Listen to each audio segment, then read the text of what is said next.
Assalamualaikum warahmatullahi wabarakatuh. Alhamdulillahirabbil alamin. Wassalatu wassalamu ala asrofil anbiya'i wal mursalin wa ala alihi wa sahbihi ajmain. Amma ba'du. Rabbi shrah li sadri wa yassir li amri wa hlul 'uqdatam min lisani yafqahu qawli. Amin ya rabbal alamin. Marhaban ya Ramadan. Pemirsa Feby TV yang dirahmati Allah, pada kesempatan kali ini saya akan membawakan tema perbankan syariah, tantangan dan harapan. Pada masa sekarang ini, kegiatan ekonomi tidak akan sempurna tanpa adanya lembaga keuangan, baik secara syariah maupun konvensional. Kita ketahui bersama bahwasannya sistem ekonomi syariah semakin hari perkembangannya semakin dikenal di masyarakat. Faktanya bisa dilihat sekarang semakin bertambahnya nasabah-nasabah pada bank syariah. Tak hanya untuk kalangan umat Islam semata, tetapi juga bagi mereka yang non-muslim. Melihat perkembangan ini, tidak menutup kemungkinan pada masa yang akan mendatang, seluruh aspek perekonomian akan berbasis syariah.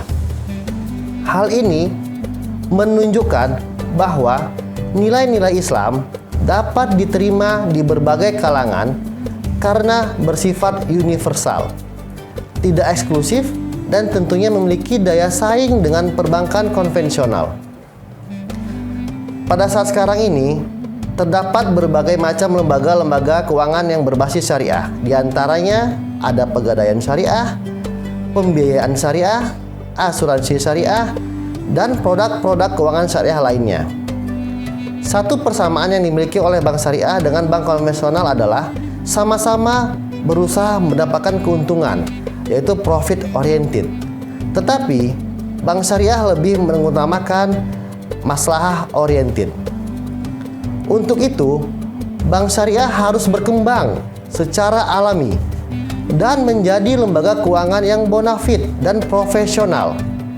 Artinya, bank syariah juga harus menerapkan prinsip profit oriented sebagaimana yang diterapkan pada bank konvensional. Jadi, bank syariah tidak hanya menggunakan jalur emosional keagamaan untuk memikat nasabahnya. Hal ini merupakan persamaan yang dapat dijadikan acuan dan motivasi untuk meningkatkan market share pada perbankan syariah. Di sisi lain, bank syariah juga memiliki tugas dan tanggung jawab yang harus dipenuhi, yaitu mewujudkan pertumbuhan ekonomi berdasarkan ketentuan-ketentuan syariah dengan mengusahakan keuntungan yang harus berpedoman pada pedoman syariah. Disinilah letak perbedaan antara bank konvensional dan bank syariah. Saat ini, semakin banyak bermunculan bank-bank yang menggunakan sistem syariah. Bahkan, yang dulunya bank konvensional kemudian membuat unit usaha secara syariah. Tidak sedikit bank syariah yang merupakan konversi dari bank konvensional maupun yang berusaha menarik nasabah sebanyak-banyaknya. Alasan mengapa perbankan konvensional kita mulai melirik sistem syariah, yaitu pasar yang potensial. Mayoritas penduduk Indonesia beragama Muslim. Selama ini, Islam hanya didemonstrasikan melalui ritual ibadah saja. Sementara, umat Islam dikecualikan dari aktivitas perbankan dan lembaga keuangan lainnya. Maka, umat Islam telah mengubur Islam dalam-dalam dengan tangannya sendiri. Sebagai akibat dari umat Islam tidak memiliki konsep apapun tentang bisnis dan keuangan syariah. Kalaupun ada, terbatas kepada zakat, waris, wakaf, sedekah, atau jual beli dan sewa menyewa yang sederhana saja. Maka dari itulah diperkuat dengan keluarnya fatwa MUI tentang haramnya bunga bank, sehingga nasabah muslim dengan kesadarannya mencari alternatif yang sesuai dengan keyakinan mereka. Pemirsa FEBI TV yang dirahmati Allah, sebagai wujud komitmen keimanan seorang muslim, sudah seharusnya bersikap lebih mengutamakan bank dan lembaga keuangan yang berbasis syariah. Sesungguhnya merupakan bagian dari kesadaran untuk menerapkan Islam secara utuh dan total. Itu tertulis dalam Quran Surah Al-Baqarah ayat 208, yang artinya, hai orang-orang yang beriman, masuklah kamu ke dalam Islam secara kafah, keseluruhan, dan janganlah kamu turuti langkah-langkah setan. Sesungguhnya setan itu musuhmu yang nyata. Secara sistem, bank dan lembaga keuangan syariah sebenarnya lebih unggul dibandingkan dengan bank konvensional. Sistem bagi hasil terbukti lebih menguntungkan dan tangguh. Sebagai contoh, pada masa krisis moneter yang melanda Indonesia pada tahun 1997 sampai 1998, sejumlah bank konvensional mengalami goncang dan akhirnya dilikuidasi karena mengalami negatif spread yang akhirnya tidak mampu menunaikan kewajiban kepada masyarakat.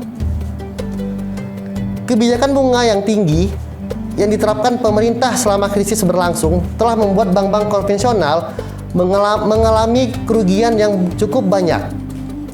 Akibatnya, dalam 1 tahun saja, 64 bank terlikuidasi dan 45 lainnya bermasalah, yang termasuk ke dalam bank beku operasi yang berada di bawah pengawasan Badan Penyihatan Perbankan Nasional atau BPPN. Hal ini terjadi karena bank harus membayar bunga simpanan nasabah yang jauh lebih tinggi daripada bunga kredit yang diterimanya dari debitur. Kondisi tersebut tidak berpengaruh sama sekali terhadap perbankan syariah yang memakai sistem bagi hasil. Hal ini terjadi disebabkan bank syariah tidak dibebani kewajiban untuk membayar bunga simpanan kepada para nasabahnya, melainkan bank syariah hanya membayar bagi hasil kepada nasabahnya sesuai dengan margin keuntungan yang diperoleh oleh pihak bank. Dengan sistem ini, bank syariah tidak akan mengalami kerugian negatif spread yang dialami oleh perbankan konvensional yang memakai sistem bunga. Bisa jadi, hal inilah yang muncul pemicu suburnya perbankan syariah di negara-negara yang berpenduduk muslim secara minoritas. Sebagai contoh, 60% nasabah bank Islam di Singapura adalah non-muslim. Kalangan perbankan di Eropa pun sudah melirik potensi perbankan syariah. Sebuah kelompok perbankan terbesar di Eropa yang berbasis di Swiss telah mendirikan anak perusahaan yang diberi nama No Riba Bank yang juga beroperasi penuh dengan sistem syariah. Bahkan kini di Inggris tengah dikembangkan konsep pembiayaan real estate perumahan dengan skema murabahah, yaitu sistem syariah. Ini semua membuktikan bahwa konsep ekonomi Islam diminati oleh semua kalangan lintas keyakinan. Jadi, ini sebuah peluang bisnis dan investasi yang menggoda. Pemirsa FEBI TV yang dirahmati Allah, selanjutnya, perkembangan lembaga keislaman juga merupakan peluang yang besar bagi bank syariah. Karena kehadiran partai Islam secara reformasi setidaknya berpengaruh terhadap iklim kehidupan nasional. Terutama ketika politisi muslim tampil sebagai pembuat kebijakan, diharapkan kebijakan sesuai syariah dan mendukung penuh pada kemajuan bank syariah.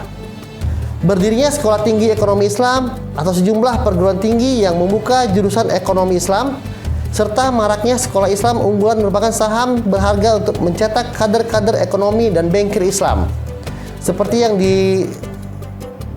terdapat pada kampus kita, FEBI Winsu, terdapat prodi perbankan syariah.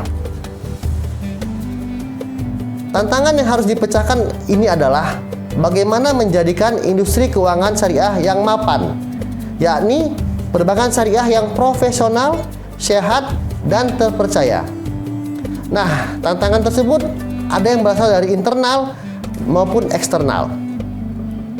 Tantangan yang internal itu berasal dari dalam bank itu sendiri, yaitu yang pertama, pengembangan kelembagaan. Sampai saat ini, kelembagaan perbankan syariah belum sepenuhnya mapan. Beberapa hal masih perlu dibenahi, terutama dalam manajemen, tugas dan wewenang, peraturan dan struktur organisasi.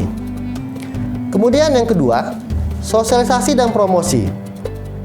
Di lapangan, cukup banyak masyarakat yang belum memahami secara utuh sosok bank syariah.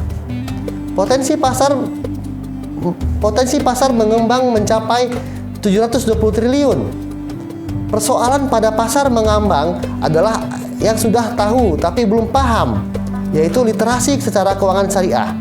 Oleh karena itu, kita harapkan promosi-promosi yang dilakukan oleh perbankan syariah ini lebih gencar lagi, baik melalui media massa, media televisi, maupun media elektronik lainnya. Kemudian yang ketiga, adanya peningkatan sumber daya manusia. Harus diakui bahwa sumber daya insani perbankan syariah yang profesional, amanah, dan berkualitas belum sepenuhnya tersedia. Insan perbankan yang berkualifikasi syariah handal masih jarang. Faktanya, sebagian besar sumber daya manusia, terutama level menengah ke atas, masih hasil didikan ekonomi konvensional. Padahal, yang dibutuhkan bukan hanya menguasai ekonomi atau perbankan secara modern, tetapi sekaligus paham fikih atau syariah secara mampu berinovasi dalam menyelesaikan pernak-pernik persoalan perbankan syariah yang sistemnya masih baru, terutama training, workshop, seminar, studi banding, dan berbagai pembinaan yang dapat meningkatkan kompetensi sumber daya manusia secara serius. Nah, harapan kita bersama, perbankan syariah ini mendapat berkembang jauh sehingga dapat menyamai bagaimana perbankan konvensional yang telah eksis di Indonesia ini. Oleh karena itu, mari kita dukung perkembangan perbankan syariah, mulai dari adik-adik mahasiswa, mulai merambah ke dunia industri perbankan syariah. Masuklah ke dalam sistem perbankan syariah, tingkatkan kompetensi, dan menjadi sumber daya manusia yang kompeten di bidang perbankan syariah. Demikianlah kultum saya pada kesempatan pada ini. Semoga bermanfaat bagi pemirsa VB TV yang menyaksikan ini. Wabillahi taufiq wal hidayah. Assalamualaikum warahmatullahi wabarakatuh.